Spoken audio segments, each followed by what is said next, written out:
The update for today is that the paint came in so I can paint this corner of the radiator support. I have it all sanded down and wiped down and dry, and I've got the car pretty well tarped so that it won't get any overspray on it. Usually I get the automotive paint in a spray can from the local Finish Master, but they can't match paint to save their lives. So I'm giving this online company a try, so it's Touch Up Direct. They guarantee color match, so we'll see. This Soul Red Metallic is a 2 parts. We've got a base coat and a mid coat.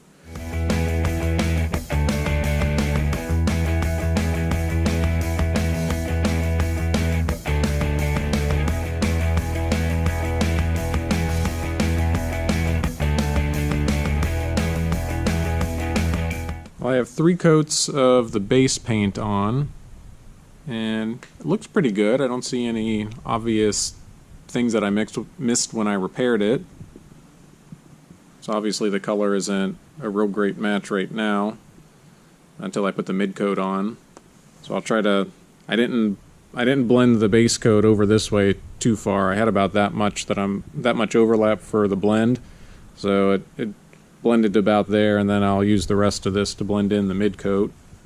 So it's a little cool in the garage, so I'm keeping the metal warm with the heat gun, just waving it over at about 6 to 8 inches above it to keep it warm but not hot. And then I've got the paint over in the corner under the lamp, so it's keeping it warm but not hot. And I'll give this a few more minutes, and then I'll go and put the mid coat on it. 3 more coats of that, and then this should be done, because radiator support's not clear coated. So I just finished up. I've done the 3 coats of base and the 3 coats of mid coat, and well, it's red. Yeah, so it's red. That's going to be noticeable the way it is now. I wish there was a better place to stop the paint, but there's really nowhere to stop it going that way. The headlights there. Most of this is covered, so you'll only see this little bit of it here, but still it's going to look shitty when you open the hood. So another pain in the ass paint color match. So as with most things, I end up having to do it twice when I follow the directions. So like I showed before, I put down the base coat, put down the mid coat, and the color match was horrendous. So I went and sanded down the top, like the area where you'll see. I've sanded that down and put a coat of black primer on it, because what I found is when I came out a little bit farther and sprayed only the mid coat, and that matched fairly decent. So what I'm going to do now is just do the mid coat instead of the base and the mid coat. And there was too much of the base on here, and it was throwing off the color. And the mid coat is still a little bit lighter than what it should be. So by putting the black primer underneath it, it should hopefully tone down the color on the mid coat. So I'm gonna, once this dries the rest of the way, I'll sand it with 400, and then I'll paint all of this and blend it in a little farther with only the mid coat, and hopefully that'll match a little bit better. So I've got the radiator support done and unmasked, and all the little clips and the wire harness and everything back in their places. And it really doesn't look too bad. It's a little shinier than it should be, and it's a little darker red from about there over than it should be, but it doesn't look terrible, and considering where it is and how much of it you'll see, it'll pass. I may come in with a little bit of polish, try to knock the gloss down a little bit, but we'll see. It doesn't look bad, and once you drive it for a little bit, get a little coating of road dust on it, it won't be that noticeable. Me having very, very minimal experience painting any kind of tri-coat, this is a fairly difficult thing to do correctly, because you have to put down a base coat and the mid coat, and if you put one on heavier than another, and the amount of coats you put on affects the color that you end up with at the end. So it's not the easiest paint project to do if you don't know what you're doing. So considering my novice skills with painting, it doesn't look terrible. And if you don't have the skills, then it's best to start out on somewhere where you don't really see it. So it'll pass, and hopefully pretty soon we'll have the rest of the body panels back and can put the car back together. I'm going to start assembling the next piece of the puzzle, which is the bumper cover. So I picked it up last week, and as usual, I'm disappointed by the incompetence of other people. So this thing, when they brought it out, it looked like shit. I can't believe how much dirt was in it. And not just like specks of dust, which you expect to have in it. I mean like chunks of black dirt, which you can still see in spots. And if it was at the bottom of the bumper, like what happened with my last bumper, I wouldn't worry too much about it, but it's pretty much the entire top of the bumper is covered in dirt. So I left it there. They said, oh, don't worry, we'll sand it out, it'll look fine. It's like, yeah, sure. Just by looking at it, I could see that the dirt is pretty much at the bottom of the clear coat. But whatever, I left it for them to sand and buff out. And yeah, they sanded it out, and it looks like they used 800 grit sandpaper and hit it with the coarsest compound that they had. So under the lights it looks really, really bad. Sand scratches, it's dull, like there, around here and inside where the emblem goes, and a few spots over here. When it's outside, it looks pretty decent, but yeah, I'm probably gonna have to spend 2 or 3 hours maybe wet sanding it a little more and buffing it out to make it look halfway presentable. So that's what you get when you take stuff to other people. They fuck it up, and then you have to spend hours fixing their fuck ups. But I'm used to it by now. Anytime I send something out, it ends up requiring me to do some work to make it look decent. But it is what it is. We got everything laying here. So we got the running lights, marker light, and the new marker light. I retaped the emblem so we can go on. Got all the fasteners down here. And got the grill ready to go back in. So I've had this sitting outside for a little while, so it's sitting out in the sun, so it's a little more pliable.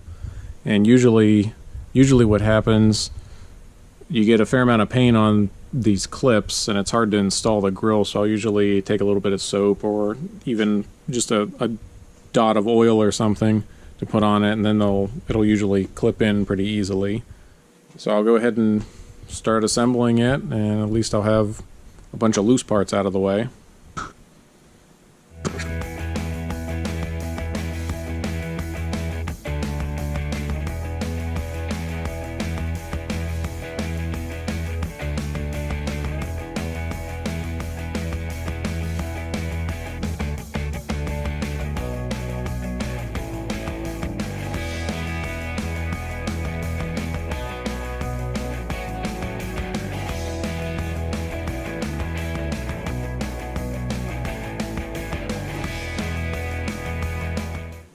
Bumper's all assembled now.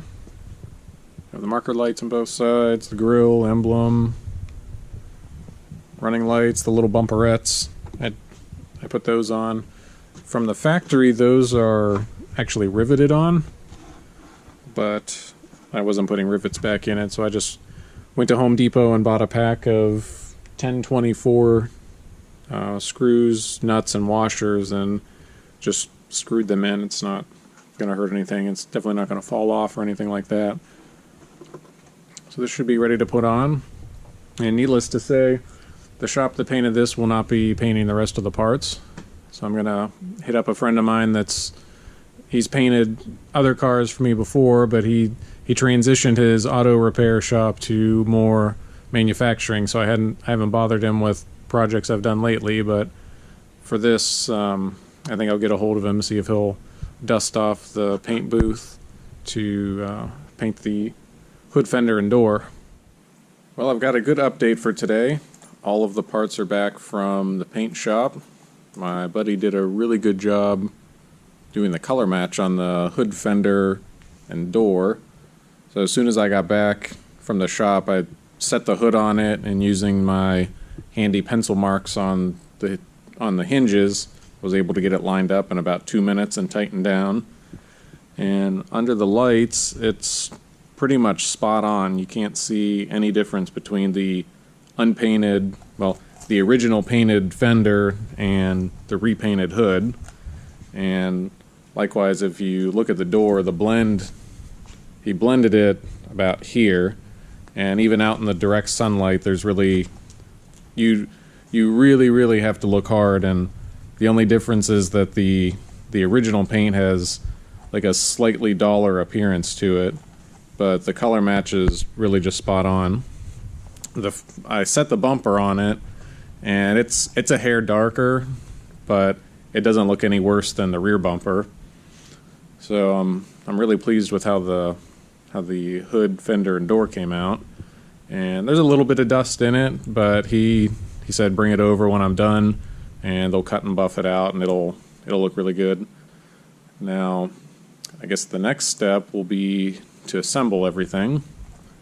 And since how we did a step-by-step tearing it down, we'll just do one time-lapse video showing everything going back together, and we'll pick it up after everything's back together.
I did want to stop real quick, just now that I've got the door all the way back together minus the door panel. I'll put that on last because I've got the battery disconnected, and I want to make sure the window goes up and down, it's aligned correctly before I put the door panel on. And everything in here uses these plastic inserts, so I would really recommend that you don't use a power drill to tighten up the closeout panel or the speaker or pretty much anything in here, because you'll strip those out pretty easily. And the window should be back where it was. If I had traced around the head of the nuts before I took them off, so shouldn't have any alignment issues with that. Everything went together pretty easily. Didn't really have any issues. And like I talked about on another video, I'm probably going to replace the speakers and upgrade them, but for right now, I'll just put it back together. It takes 2 minutes to take the door panel off, so I may be doing some noise mitigation at some point, so I'll probably have to pull the closeout panel off and put some Dynamat or something on the inside of the door, depending on how noisy the car is. From what I've heard, they're pretty noisy, so I may want to do some of that. And one thing that's pretty important, make sure that you plug this back in.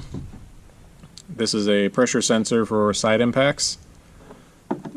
You can tell, normally the plug is a bright color if it's something airbag related, but it's not. But you can tell by the twisted wire pair. So anytime there's something airbag or seatbelt related, the two wires are always twisted.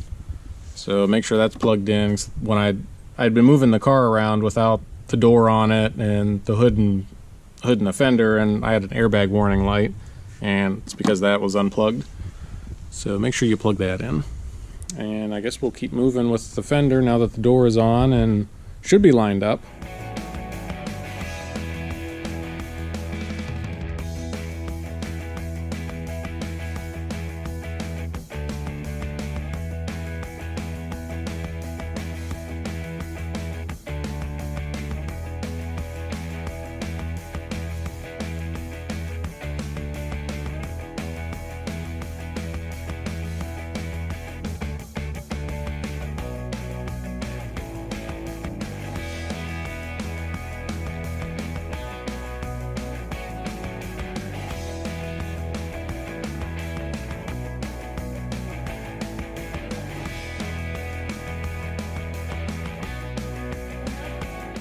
I'm at a good stopping point for the night. I've got everything, all the sheet metal lined up. Everything's tightened down, have the headlights in it and lined up, the airbag sensor and everything's back where it's supposed to be and tightened down. The bumper brackets on, and everything looks pretty good. Gaps all look fine. Got the door all back together, and I had to reset the windows so they drop 1/4 of an inch when you open them. With the door panel back on. Everything seems to be fine. I powered up the car, no warning lights, so that's good. And the door gap back here is good. I don't hear no rattles in the door, so I don't have any loose screws. That's a plus. So tomorrow I'll come out, I'll jack it up, get the front tires off of it, put the side molding on it. Goes under the door and the bumper cover. That shouldn't take too long to do. And under hood I still have a couple things I need to do. I've got to put the cowl molding on and a couple rubber seals and the sound mat that goes under the hood and the hood latch, and another rubber seal that goes up the side of the fender. So that stuff should be pretty quick and easy also. And last weekend I wiped down the engine bay. It was pretty dusty, so it looks pretty good now, nice and clean.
Alright, well, it is finally all reassembled, and I think it came out pretty nice.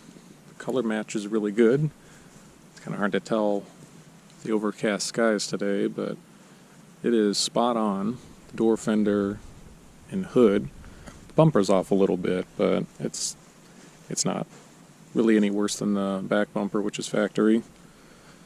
And the alignment on everything came out pretty nice. Like I said before, the hood I had the pencil marks, so it lined right up, and the door I had pencil marks on the hinge, so the fender was really the only thing that I had to play around with, and it went pretty much right where it was supposed to. The bumper, it's lined up well. The gaps are pretty even. Flushness is good. So overall, I think it came out nice. Should be a good driver. And hopefully you notice that the wheels have been changed. So I've got the 17-inch Grand Touring wheels on it now.